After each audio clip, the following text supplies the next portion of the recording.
13mm audio driver, তার সাথে পেয়ে যাচ্ছেন 35 ঘন্টার প্লে টাইম মাত্র 900 টাকার ভেতরে। হ্যাঁ ঠিকই শুনুন,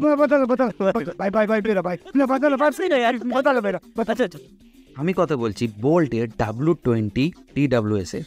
তো চলুন আনবক্সিং শুরু করা যাক।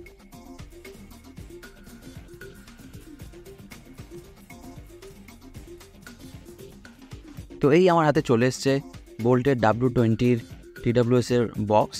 আমি অর্ডার করেছিলাম ফ্লিপকার্ট থেকে এবং এটার দাম আমার পড়েছিল 799 বা 800 কাছাকাছি, 800 থেকে 850-এর মধ্যে আপনি পেয়ে যাবেন। তো বক্সেই লেখা রয়েছে 1 ইয়ারের ওয়ারেন্টি এবং এর মধ্যে কিন্তু গেমিং মোডও আছে। তো চলুন আনবক্সিং করি এবং দেখি যে এটা কীরকম ভ্যালু ফর মানি প্রোডাক্ট।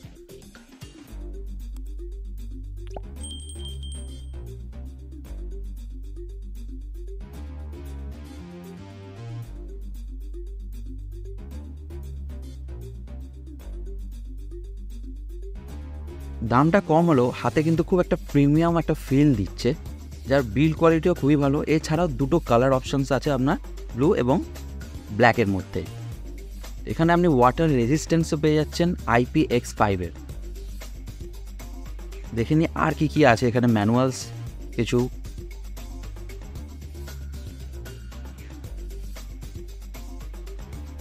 তো এখানে আপনি একটা মিনি Type-C কেবল পেয়ে যাবেন এবং এটা ফাস্ট চার্জারও সাপোর্ট করে, যেখানে আপনি 35 আওয়ার্সের ব্যাকআপ পেয়ে যাবেন এবং আপনি যদি 10 মিনিট মতো চার্জ দেন তো আপনি 2 ঘন্টা মতো প্লে করতে পারবেন।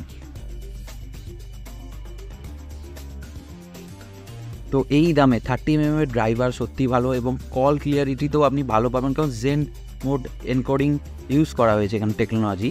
এবং তার সাথে যে বিল্ড কোয়ালিটি খুবই ভালো, আমরা জানি বোল্টের বিল্ড কোয়ালিটি খুবই ভালোই হয় এবং তার সাথে লাইট ওয়েট, খুব একটা ভারী ফিল হবে না এবং আপনি চাইলে লং প্রেস করলে আপনি সেখানে ভয়েস অ্যাসিস্ট্যান্ট গুগল বা অ্যালেক্সাও ইউজ করতে পারেন এবং এর সাথে আপনি গেম মোডও ইউজ করতে পারেন 45mm লো ল্যাটেন্সি মোডে। এবং এতে টাচ কন্ট্রোলও রয়েছে, আপনি যেরকম টাচ করবেন তার সাথে এর গান আগে পরে করা, প্লে পজ এবং নেক্সট সং প্লে করার সবই করতে পারবেন। এবং কীভাবে কানেক্ট করবেন এবার বলে দিই। তো আপনার প্রথমে বক্সটি ওপেন রাখতে হবে এবং একটা বার করে রাখবে এবং দেখবেন আপনার ফোনের মধ্যে নিয়ার বাই ডিভাইসে বোল্ট অডিও ইয়ারবাস বলে লেখা উঠবে। তো তারপরে আপনি এটাকে কানেক্ট করে নেবেন। তো 899 টাকার মধ্যে এত কিছু এবং সাউন্ড কোয়ালিটির দিক থেকেও যথেষ্ট ভালো। আপনি চাইলে এটা অবশ্যই পারচেস করতে পারেন, আমি ডেসক্রিপশন বক্সের লিঙ্কটি দিয়ে দেবো এবং ভ্যালু ফর মানি প্রোডাক্ট বলা যায়। তো এটি ছিল একটা কুইক আনবক্সিং। আরও ভিডিও পেতে লাইক অ্যান্ড শেয়ার করুন।